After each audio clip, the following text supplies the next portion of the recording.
A aula de hoje ela vai tratar sobre os princípios básicos do Git e do GitHub. Nós já havíamos estudado nas aulas anteriores conceitos de HTML, CSS, JavaScript. Então nós já estamos prontos para utilizar todo esse material, tá? A gente já está pronto para utilizar todas essas tecnologias para que a gente consiga construir as nossas páginas, tá? E depois que a gente construir as nossas páginas, a gente precisa armazená-las em algum lugar. A gente precisa publicá-las para que as pessoas consigam acessar o nosso site em algum momento, quando elas precisarem acessar as nossas informações, né? E além de tudo, nós também precisamos guardar esse código-fonte de tudo que eu fiz. Onde é que eu vou armazenar isso? Né? E pensando nessa necessidade da gente conseguir armazenar o código-fonte, compartilhar esse código-fonte e, posteriormente, publicar esse nosso site depois de construído na internet, é que nós podemos trabalhar com o Git e com o GitHub. Já começa a nossa instrução dizendo que Git é a nossa tecnologia e o GitHub é a nossa plataforma, tá bom? A tecnologia Git, ela serve para fazer versionamento de código-fonte, compartilhamento de código-fonte, tá? Permite a colaboração entre vários programadores. E o GitHub, ele é uma plataforma que dá o serviço de Git, e além desse serviço de Git, ele tem algumas outras particularidades, tá?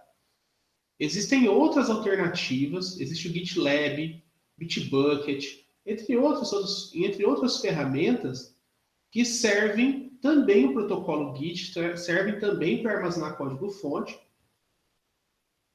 Mas o GitHub parece ser a ferramenta mais famosa entre os desenvolvedores de software. Então, nosso objetivo aqui é explicar para vocês o que é, para que serve e como vamos utilizar essa ferramenta, tanto o Git quanto o GitHub. A gente vai fazer uma introdução rápida, tá, sobre controle de versão, sobre o conceito de software livre e colaboração, e vamos falar um pouco de GitHub. E aí vocês vão entender o porquê esses três temas eles se completam, eles se complementam ali em relação a desenvolver software hoje, atualmente, né? Desenvolver software atualmente. O que é o GitHub? O GitHub ele foi criado em 2008. Ele é um serviço online onde os desenvolvedores eles podem compartilhar seu código com o mundo todo. Então eu posso criar um repositório de código lá, em alguns minutos, esse repositório pode estar sendo acessado por uma pessoa do outro lado do mundo. E ela pode estar colaborando com o meu código. Eu permito a colaboração de outras pessoas, eu posso criar repositórios privados para pessoas específicas. Mas uma coisa interessante é que a gente consegue criar um controle de versão de código. Tá? Eu acredito que vocês já devem ter se deparado, antes de conhecer o Git ou o GitHub, com aquelas pastinhas assim, versão 1, versão 2, versão melhorada, e você vai copiando o seu código-fonte em diversas pastas para você ter um histórico do que você foi fazendo, né? E também para poder ter um controle das atividades que você está desenvolvendo, um backup, talvez, caso a gente faça alguma alteração e não consiga fazer o código rodar novamente, né? Às vezes introduz um bug ali, introduz um problema ali que o código já passa, o produto passa a não ser mais usado. Então a gente consegue ter um controle de versão de código. Isso é muito importante ao longo do ciclo de vida do desenvolvimento. É possível também acompanhar e contribuir com projetos de código aberto. Essa é uma das coisas mais interessantes, daqui a pouco eu vou explicar para vocês por quê. E o GitHub ele é desenvolvido sobre a ferramenta Git. Então, o GitHub ele é uma plataforma que vai possibilitar você criar novos repositórios Git, vai poder inserir código, vai poder fazer a colaboração com o código que já existe, ter o controle das versões, tudo isso em cima do protocolo e das ferramentas que o Git nos oferece. Só uma curiosidade sobre o Git, ele foi criado em 2005 por Linus Torvalds. Para quem não conhece esse nome, que é tão famoso na nossa área de tecnologia, Linus Torvalds foi o criador do kernel do Linux.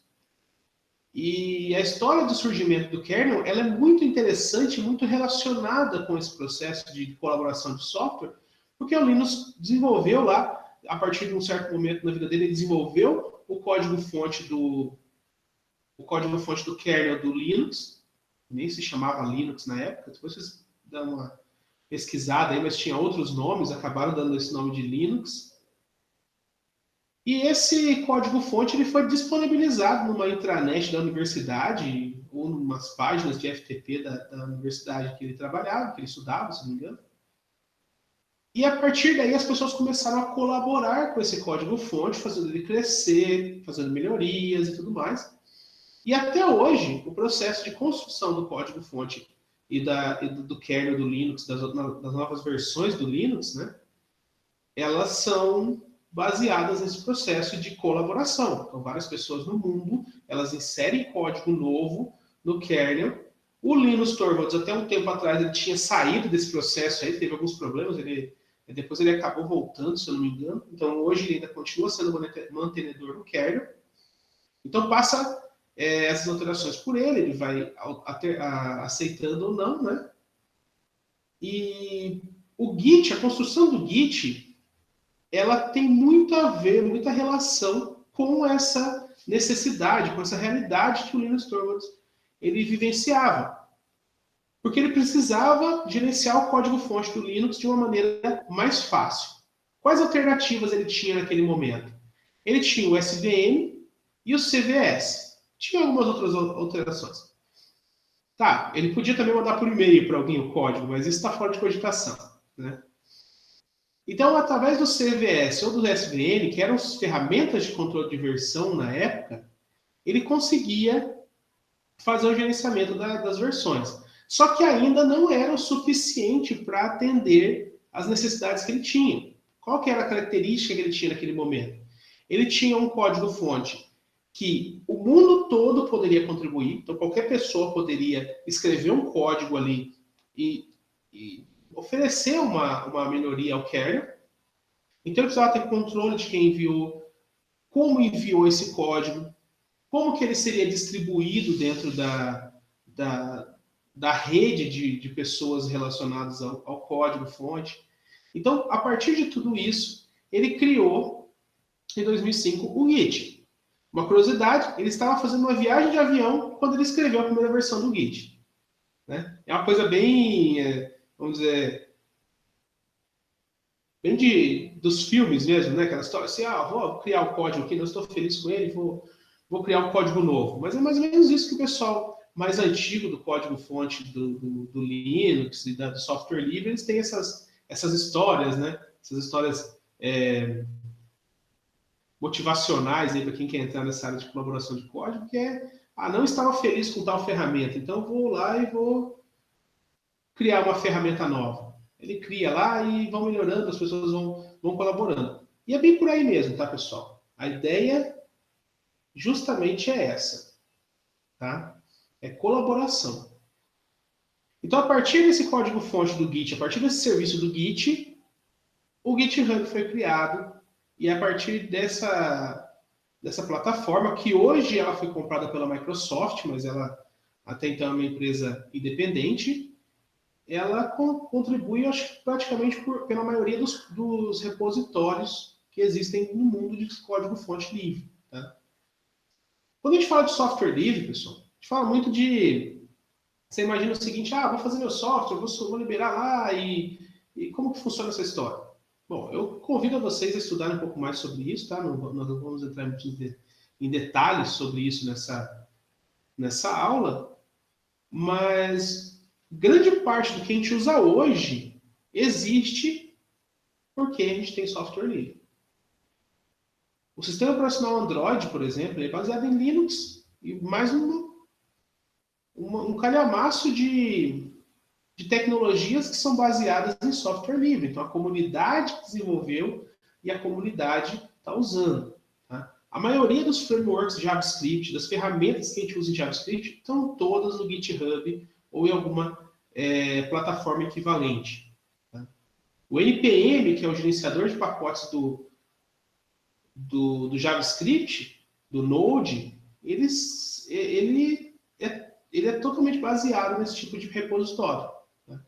Então, o código-fonte ele é aberto. Uma coisa interessante também, a gente não consegue ter muito controle do nosso código-fonte. Diferente de quando você cria um código em C, C++, que você compila esse código, entrega o arquivo executável para o usuário, se ele precisar saber como você construiu aquele código, o que ele vai ter que fazer? Ele vai ter que fazer um disassembly daquele código, vai ter que fazer uma engenharia reversa para conseguir saber o que efetivamente foi escrito e como foi escrito aquele código. E muitas vezes, devido à linguagem ser, as linguagens que geram códigos executáveis serem mais complexas aí no processo de compilação, geralmente você não consegue chegar ao código-fonte original mesmo. Você consegue ter alguma coisa equivalente, né? Já nas linguagens de script, principalmente na internet, como HTML, CSS e JavaScript, nós entregamos esse script do mesmo jeito que nós escrevemos, nós entregamos para rodar no nosso navegador. Tanto que vocês viram nas aulas passadas que nós pegávamos o nosso código-fonte, só servia numa plataforma, lá no caso era o Live Server, mas poderia ser um Apache ou um Nginx da vida, e ele acessa o navegador, né? O navegador acessa esse endereço, acaba baixando esse código e executa. Ou seja, geralmente na internet, a parte de front-end não tem como você esconder seu código. Você vai liberar ele de qualquer forma. Tá? O que a gente consegue fazer é tentar maquiar ele, mascarar o nosso código, compactando de alguma forma assim, mas mesmo assim, as pessoas ainda conseguem aproveitar o que a gente fez. Tudo bem?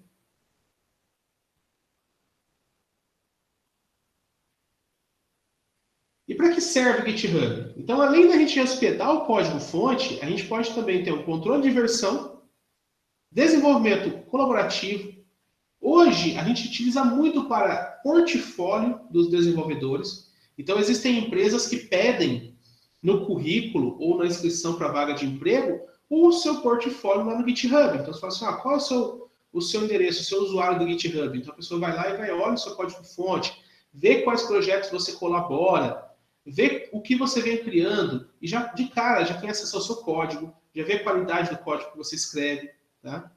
Também serve para compartilhar ideias. Se nesse momento, agora eu lanço uma ideia seguinte, vamos construir aqui um conjunto de interface aqui com o usuário, vamos criar aqui uns componentes de JavaScript para as pessoas reutilizarem para criar páginas. Eu posso criar um repositório no GitHub e começar o projeto. E todos nós que estamos nessa sala podemos colaborar de alguma forma, criando código ao mesmo tempo. E como isso funciona? Existe um repositório original, tá? Esse repozitóriozinho original aqui. E esse repositório original, ele contém o nosso código, vamos dizer assim, o nosso primeiro código, né? A base do nosso desenvolvimento, o nosso projeto. Eu vou lá nesse repositório e realizo o processo de clone. Esse clone, ele vai fazer uma cópia fiel deste repositório no meu computador. Tá? E esse meu computador, então, ele tem uma cópia, naquele momento, que é exatamente igual ao repositório original. A partir do momento que eu faço essas alterações nesse repositório, tá? Eu posso também, trabalhar de duas formas, né? Eu posso clonar esse repositório, ou eu posso fazer um processo de fork. Qual a diferença de clone e fork? O fork, eu copio esse repositório e crio um novo repositório na minha máquina e na minha conta do GitHub. Então, se eu tinha lá um repositório A, eu também vou ter um repositório A aqui na minha máquina, no meu usuário do GitHub. Tá? vamos chamar de a linha, né? Que é o meu repositório, a minha cópia do repositório. Eu posso clonar, eu posso fazer as alterações, e a partir do momento que eu fiz as alterações, eu vou fazer o processo de push. O que esse processo de push permite? Eu vou lá e envio do meu computador para o meu repositório no GitHub uma versão, aquela versão que eu estava alterando no computador. Então, eu fiz uma melhoria, criei uma tela nova, fiz um ajuste no código, arrumei um bug, alguma coisa. Faço um push. A partir desse push, lá no meu repositório já está atualizado o meu código-fonte. E aí eu faço um pull request, que é pegar esse meu repositório e fazer uma requisição, ou pedir autorização para juntar nesse novo repositório. Isso aqui, pessoal, é muito fácil de explicar quando a gente fala de Linux. Tá? Imagina que esse aqui é o código-fonte principal do kernel do Linux. Tá? É o Linus Torvalds que está cuidando lá em algum momento. Eu quero colaborar para esse repositório. O que eu vou fazer? Eu vou fazer um fork do kernel. Então, esse kernel, eu vou ter uma cópia desse repositório na minha conta do GitHub. Vou lá e faço algum ajuste. Tá? Faço que tipo de ajuste? Sei lá, imagina que está dando um estouro de memória na minha máquina aqui. Eu estou com uma máquina da Dell aqui. Eu tenho essa característica, está dando um estouro de memória em algum momento. E aí eu fui lá e consegui achar o bug e corrigir. Depois que eu corrigir, eu preciso que alguém revise essa alteração. Eu não posso simplesmente deixar a pessoa fazer uma alteração no meu kernel, ou no meu código-fonte, que seja, pode ser um outro projeto, sem que alguém revise, sem que alguém garanta que aquilo ali não vai propagar novos erros. Né? Até tem uma citação interessante, né, que a programação é o ato de você inserir novos bugs no código. Então, quanto mais você escreve código, mais bugs você está criando. Bom, então a partir disso, nós pegamos esse código-fonte, fazemos uma solicitação para fazer uma união com o código-fonte original, e a partir dessa solicitação, o responsável pelo nosso repositório, ele vai aceitar ou não esse pull request. Tá? Ele vai aceitar ou não. Ele pode aceitar, e a partir do momento que ele aceita, ele já agrega esse repositório, ou ele pode não, simplesmente falar assim, eu não quero essa alteração, ela não está de acordo, ou ela constrói novos bugs, ela ajuda num problema e piora em outros, então pode retornar e tal, ou pode permitir o reajuste e vamos seguindo dessa forma. Tá? Uma outra maneira de colaborar com o GitHub seria eu permitir uma pessoa ter acesso direto ao repositório do kernel. Vamos imaginar que a gente tem uma equipe de desenvolvimento, eu não tenho intenção de criar pull request, eu não quero fazer revisão de código, eu simplesmente vou trabalhar em poucas pessoas, essas pessoas cada um vão trabalhar num módulo, e de acordo com a minha necessidade, eu não vou precisar realizar o processo de pull request. Então, eu posso simplesmente adicionar essas pessoas como colaboradoras desse repositório, então elas passam a ter permissão de fazer push, tá? Fazer um push direto. Então, eu consigo pular essa etapa aqui e vir direto para o meu repositório original. Tá? Isso que acontece muito em empresas, tá? Ou em pequenas equipes que pulam esse processo de qualidade. Isso aqui, pessoal, quando a gente fala de pull request, a gente está falando de qualidade de software. Tá? Porque alguém vai precisar revisar esse código antes dele ser agregado no código original. Então, isso garante que a gente vai ter uma qualidade melhor de código criado. Tá? Pois bem.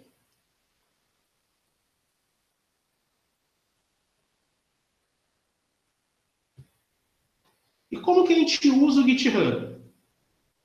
Eu tinha deixado para vocês disponibilizar desde o início do nosso curso um documento lá no nosso Classroom explicando como que a gente constrói um usuário no GitHub. A gente cria uma conta. Tá? Caso vocês ainda não tiverem criado essa conta, daqui uns 15 minutos mais ou menos, a gente vai terminar essa apresentação e já vai usar o GitHub. Se vocês quiserem acompanhar o processo, tá? Então eu sugiro que vocês acessem lá o github.com e criem uma conta gratuita. Eu vou começar a criar aqui só para mostrar algumas particularidades para vocês. Tá? Então, eu tenho aqui o site do GitHub, tá? github.com. E aqui já na tela inicial ele pede meu usuário, meu e-mail e minha senha. Tá? A partir disso eu já consigo virar um usuário, me torno um usuário do GitHub. Caso eu já tenha conta, eu vou no Sign In e vou colocar meus dados ali para acessar. Eu vou criar aqui um username aqui, vou fazer um teste aqui. Vou chamar de Wellington. Olha lá, a gente já vai testando, falando se existe ou não. Tá? Eu vou dar um zoom maior na tela aqui, caso vocês tenham com problemas aí de resolução. Vou chamar aqui, eu já tenho, meu usuário chama Wellington Delamura, tá? Eu vou criar o Wellington Delamura 2. Tá? Isso aqui é ótimo para a gente, ou melhor, vou chamar aqui de Wellington Delamura WEMP. Vou fazer com o meu e-mail da WEMP. Então, wellington@wemp.edu.br. Eu acho que já tem um usuário com essa conta. Vou pegar o meu. Eu tenho certeza que essa conta não tem nada, porque ela deve ter uns 20 anos, tá?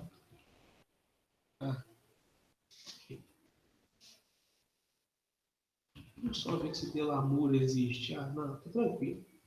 E aqui eu vou colocar uma senha qualquer, tá? Depois eu vou apagar essa conta, até porque não tem por que a gente ter várias contas do GitHub, tá?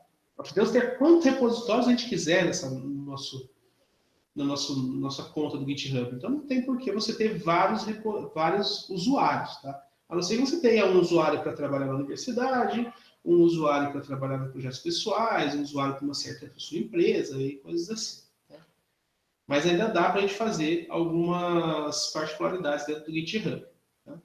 Aí eu vou lá, dou um sign up. Né? Ele deu algum problema.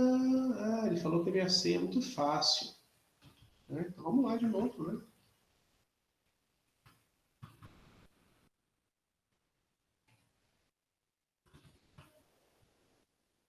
Agora vai ficar mais difícil. Né? Aí ele pede para eu verificar a minha conta.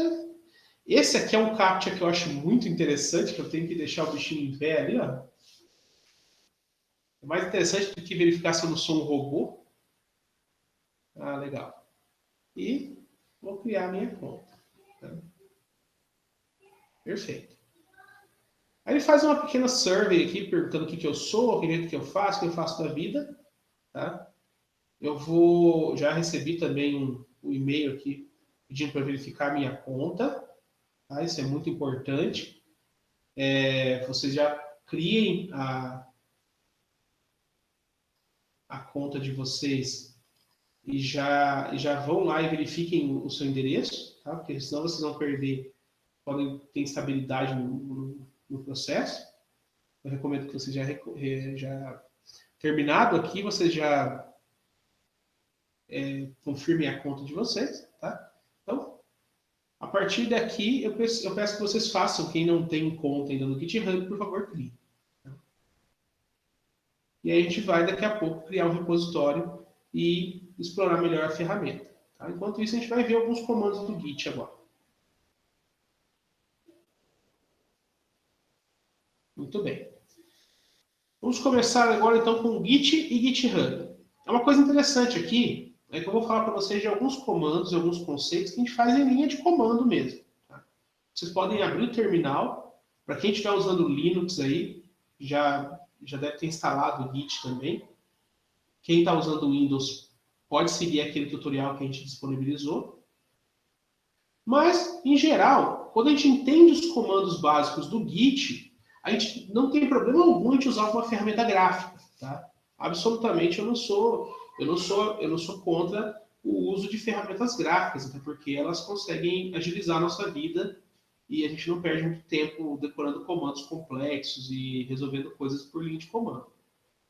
Só que é bem interessante que você saiba usar a linha de comando e entenda os comandos que a gente tem disponíveis para usar no Git, porque todas as ferramentas elas vão ter os mesmos nomes. Então, se eu quiser dar um commit, na ferramenta que eu estiver usando, seja no Visual Studio Code, que já tem o Git integrado, seja na linha de comando, seja no GitHub for Windows, ou no Source Tree da Bitbucket, eu ainda vou estar usando o comando commit, eu ainda vou clicar no botão commit, eu vou fazer um processo de push, eu vou dar um checkout. Então, esses termos eles são importantes, a partir do momento que você aprende na linha de comando, você consegue usar em qualquer outra ferramenta.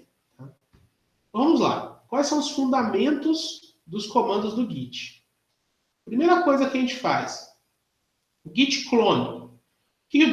O Git, então, na linha de comando, ele sempre vai ser chamado pelo comando Git. Então, eu começo com Git. É Git alguma coisa que eu quero que ele faça.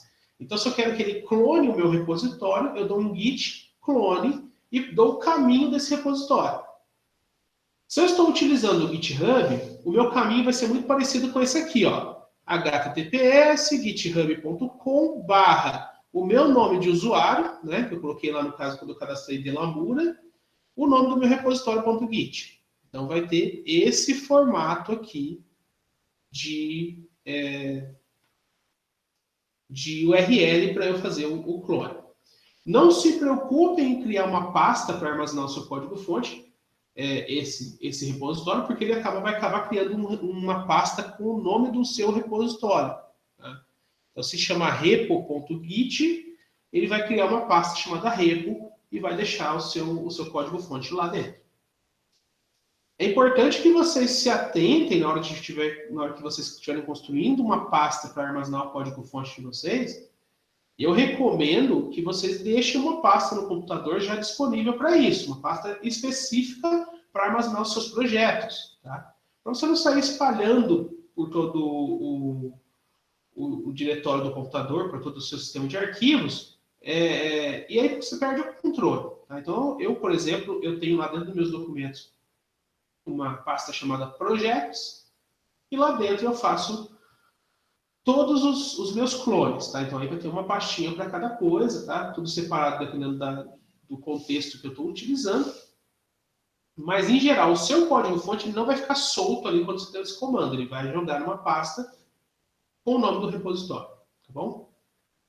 O que o Git clone vai fazer? Ele vai fazer uma cópia exata, uma cópia fiel daquele repositório naquele momento. Então, se o repositório for um repositório muito grande, vai demorar um pouco mais, porque ele vai fazer toda a cópia da pasta que tiver lá. Tá? Como que isso funciona? Tá? A partir do momento que ele faz uma cópia no... Eles chamam de diretório de trabalho, working, tá? Ele faz uma cópia naquele diretório principal, naquela versão principal. Tá? E conforme eu vou adicionando coisas novas, eu vou adicionando usando o comando add para colocar no índice, tá? Que é o meu stage, que é aquele momento em que eu estou adicionando arquivos novos, eu estou alterando esses arquivos, mas eles ainda não viraram uma versão efetivamente. E a partir do momento que eu dou um commit, eu consigo criar uma versão. Mas é importante vocês entenderem o seguinte, para quem já veio das antigas aí, conhece o SVN, que era o conhecido Subversion, ou o CVS. Essas ferramentas, quando você dava um commit, ele já mandava para o servidor. Então, eu ia lá no SVN, dava um SVN commit, ele já enviava uma cópia do meu código-fonte lá para o servidor onde estivesse. O Git, ele é diferente. O Git, na verdade, ele trabalha com o conceito de sistema distribuído, em que cada computador é um potencial servidor de Git. É um nó daquela rede de Git. Antes a gente trabalhava com uma diferença muito grande, que era, lá no SVN tinha o servidor, que era o detentor daquela versão, era a última versão, tudo estava no servidor, e todo mundo fazia cópias, então os clientes faziam cópias. Já no Git, cada cópia equivale à outra, tá? Então todos eles são do mesmo nível, vamos assim dizer. Então nesse momento, quando eu dou um add, eu coloco na fila ali no stage, ele fica ali em destaque para poder virar uma versão, e quando eu dou um commit, eu crio uma versão do meu código-fonte. mas ainda ele estará local. Então, se eu der commit, eu não estarei compartilhando com o GitHub. Não está no GitHub ainda. Ele só está no Git da minha máquina. Tá? Então, depois, para isso, eu preciso dar um push, que é enviar para a nuvem, enviar para o meu servidor mesmo. Tá? O comando git add, ele serve para adicionar todo o arquivo que eu queira versionar. Tá? Então, imagina que eu tenho alguns arquivos na minha pasta lá, no meu repositório, eu crio arquivos novos. Se eu quiser adicionar ele na minha versão, se eu quiser versionar esse código, eu dou um git add e o nome do arquivo. Claro, quando a gente trata de código-fonte, é meio difícil a gente ficar adicionando arquivo por arquivo. Então, eu posso dar um git add asterisco. Imagina numa certa pasta lá, eu criei vários arquivos HTML e eu quero adicionar todos eles de uma vez. Então, eu dou um git add asterisco, ele vai adicionar todos os arquivos daquela pasta. Ou eu posso ir na base do meu repositório, na base da minha pasta, e dar um git add -a maiúsculo. Esse comando vai fazer o quê? Ele vai adicionar todos os arquivos que não estiverem versionados naquela pasta, já vão ficar versionados, já vão estar versionados, e a partir disso, eles já estão prontos para ser enviados para uma nova versão, tá? Para ser feito o commit. O pessoal que usa Git, usa até Subversion mesmo, eles inventam verbos novos, tá, pessoal? Só por curiosidade, a gente chama de commitar esse processo de dar commit, tá? Que é o próximo comando aqui, tá? Dá uma commitada e coisas assim, tá? É bem estranho, bem cacofônico, bem esquisito esse processo, mas tem gente que usa e é muito comum dentro da nossa comunidade, tá? Então, o que é o processo de commit? A partir do momento que eu adicionei aqueles arquivos no stage, eu preciso inserir esses arquivos numa nova versão. E para isso eu uso o comando git commit. Se eu simplesmente colocar o comando git commit, ele vai abrir para mim um editor de texto. Geralmente vai ser o editor de texto padrão do meu sistema operacional. No Linux ele adora abrir o VI. E para quem não conhece o VI, ele é um editor de texto bem diferente do que a gente está acostumado. Então, ele é um editor de linha de comando, que ele tem vários códigos para a gente conseguir sair dele, para a gente conseguir salvar os arquivos dele e tal. Então, ele é bem complexo para quem nunca utilizou. Tá? Aí tem algumas alternativas que o pessoal usa o Nano, ou usa o bloco de notas, enfim, isso aí depende da configuração do seu Git. Se você quiser evitar essa abertura de arquivo, se você quiser simplesmente já colocar a mensagem de texto, a mensagem que está relacionada com aquela versão, então dá um git commit -m e passa a descrição daquela versão. É bem interessante que você não saia criando versão a cada arquivo que você altera. Uma versão é uma coisa mais sólida. Vamos imaginar o seguinte, nós estávamos construindo a nossa página lá, e nós criamos uma página nova, uma página de contato, ou corrigimos algum bug da página. Então, isso é uma coisa mais palpável, é um marco mais importante no nosso código. Tá? Não é para sair dando git commit a cada 5 minutos. Eu adicionei um pouquinho o arquivo aqui, escrevi um pouco, vou criar uma nova versão. Por quê? Porque a cada nova versão vai ficar no histórico do nosso repositório quando foi feita aquela versão, que mensagem que foi dada, quem foi que fez, quais arquivos foram alterados e tudo mais. Então, isso acaba criando logs desnecessários. Tá? Então, o que eu recomendo que vocês façam?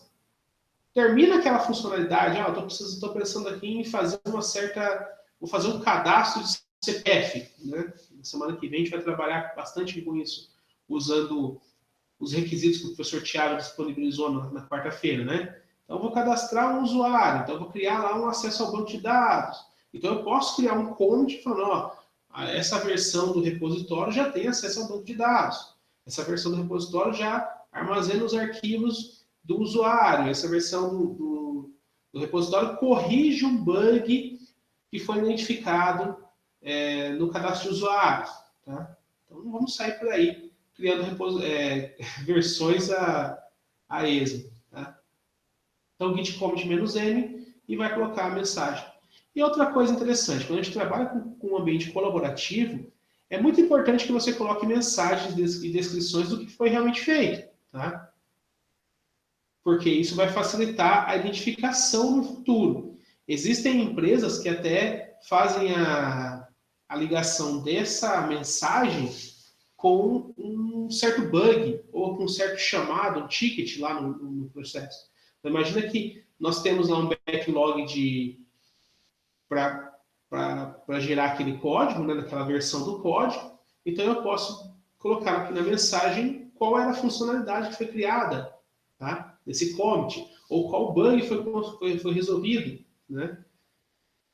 Então, ficaria mais fácil se a gente fosse identificar assim, oh, será que aquele bug lá que foi resolvido não criou algum problema? Vamos analisar o que foi escrito. Então, nós vamos lá procurar no log do GitHub ou do Git, vamos olhar, nossa, aqui está aqui a mensagem, ó, foi na revisão tal. Então, a gente vai dar uma olhada na revisão tal e ver o que foi feito.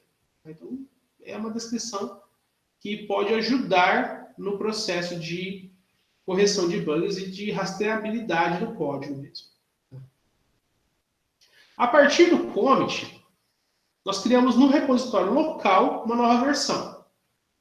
Só que agora nós precisamos sincronizar essa versão com o servidor principal. No caso, é o GitHub.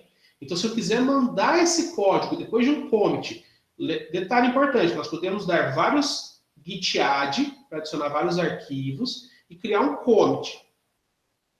Em outro momento, nós podemos ter vários commits diferentes, e depois dar o push. Então, eu posso criar várias versões internas no meu computador para depois criar um push. Então, imagina que eu estou criando um código, nossa, ficou bom. Está tudo funcionando agora. Então, eu vou lá e dou um commit e crio uma versão. Depois que eu criei o commit e gerei essa versão, eu posso continuar alterando o meu código e crio um novo commit. Não tem problema nenhum, crio uma nova versão do meu repositório. Ao fim do dia, eu quero fazer um backup do que eu fiz efetivamente, eu quero garantir que aquelas minhas alterações estejam já no servidor principal, eu posso dar um git push. Tá? Isso vai disponibilizar para os demais colaboradores do meu projeto. Tá? Depois a gente vai falar um pouco dessa história de origem, de master e tudo mais, mas a gente pode dar um git push direto e já vai estar funcionando o nosso código.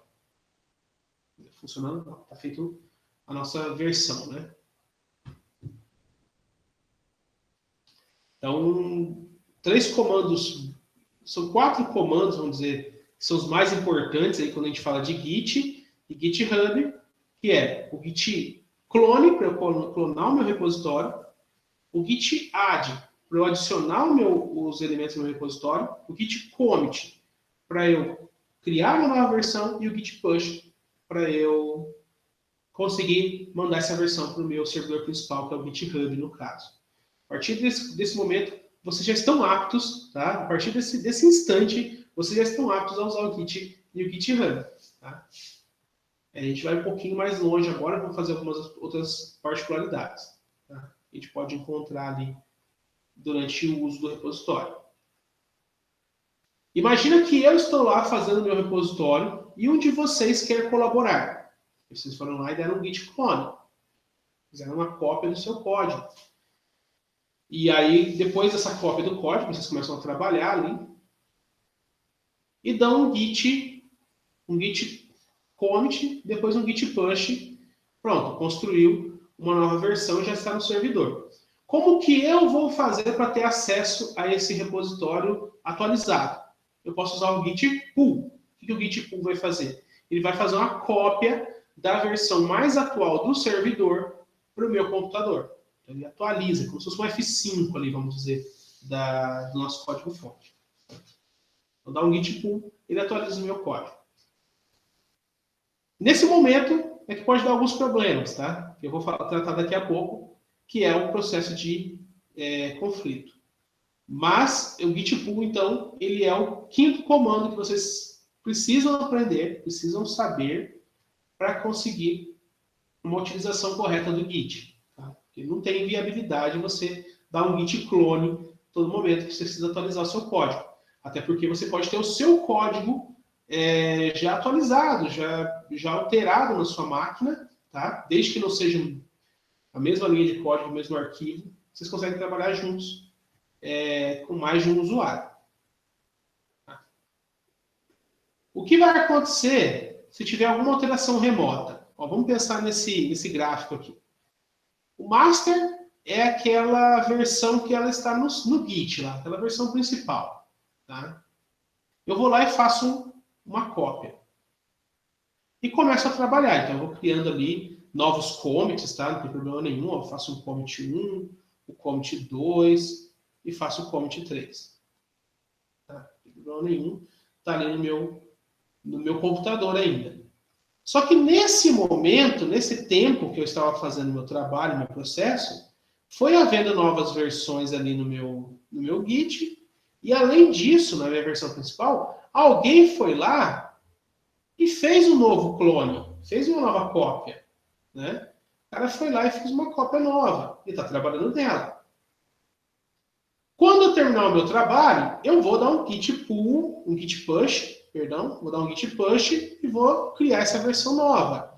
Então, essa versão nova aqui, ela é uma junção do que tinha nesse momento, mais esse daqui, a gente vai gerar uma versão nova.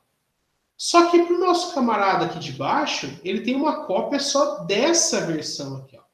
Vamos chamar aqui a versão 1, né? A versão...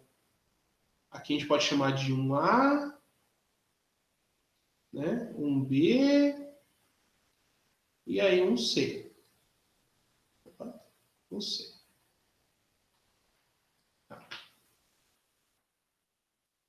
E aqui eu tenho a versão 2, a versão 3 e por aí vai. Quando eu fizer essa junção, esse camarada aqui é uma junção da 3 com a 1C. Perfeito. Criou lá uma versão 4. Só que aqui embaixo eu tenho um camarada com uma versão aqui X, que é uma cópia dessa 3. Então ele foi lá, fez uma alteração, criou uma 3x. 3x. E ele vai fazer aqui o processo de merge aqui embaixo também, que é o quê? Apesar de não estar com a última versão, o algoritmo do Git, ele vai fazer uma junção, ele vai fazer um merge, tá? Ele vai fazer uma junção desse código-fonte, gerando uma versão 5, tá? Nova, com as alterações que já haviam sido feitas e já incorporadas na versão principal, mais uma alteração nova que não está na mesma equivalência ali, né? O sujeito poderia ter feito uma coisa um pouco diferente. Ele poderia, depois de feito tudo isso, dar um git pull e puxar dessa versão aqui, né? E depois mandado para o repositório principal. Mas mesmo assim, ainda não garantiria que não iria existir uma nova versão nesse meio tempo. Então, nesse processo aqui, o Git ele faz a junção das duas versões e propõe uma terceira versão, que é essa união delas. Ok? E funciona sempre esse processo? É uma pergunta interessante. A resposta é que nem sempre. Tá? A gente pode se deparar em algum momento com o que a gente chama de conflito. O que seria esse conflito? Imagina que nós dois estamos lá trabalhando, todos nós aqui estamos em 27 pessoas, 28 pessoas na sala. Nós, 28 pessoas, estamos editando o mesmo repositório. Tá? A possibilidade de os 27 pessoas, 28 pessoas alterarem, eventualmente, uma dessas duas pessoas nesse processo, nesse conjunto todo de alterações, fazerem um ajuste na mesma linha, no mesmo código, ou fazer um ajuste que não pode ser feito a junção, é muito grande. Tá? Quando que isso acontece? O Git ele tem um algoritmo tão refinado que, às vezes, até no mesmo arquivo, se você mexe num método e eu mexo em outro, ele vai conseguir fazer a junção dos dois. Ah, mas vai compilar? Ah, eu não sei, porque depende. O Git não faz o processo de compilação, ele não faz o processo de verificação se o código está sintaticamente correto ou semanticamente correto. Ele trabalha com arquivo de texto. Então, ele tenta o máximo possível deixar eles compatíveis, mas não é garantia nenhuma. Então, por isso, a gente pode ter um conflito. O que vai acontecer nesse conflito? O Git ele vai ter um arquivo que foi editado ao mesmo tempo, de duas maneiras, por duas pessoas, que não pode ser combinado automaticamente. A partir disso, a gente cria um conflito. Então ele vai já avisar para a gente. Assim que você der um git pull, tá?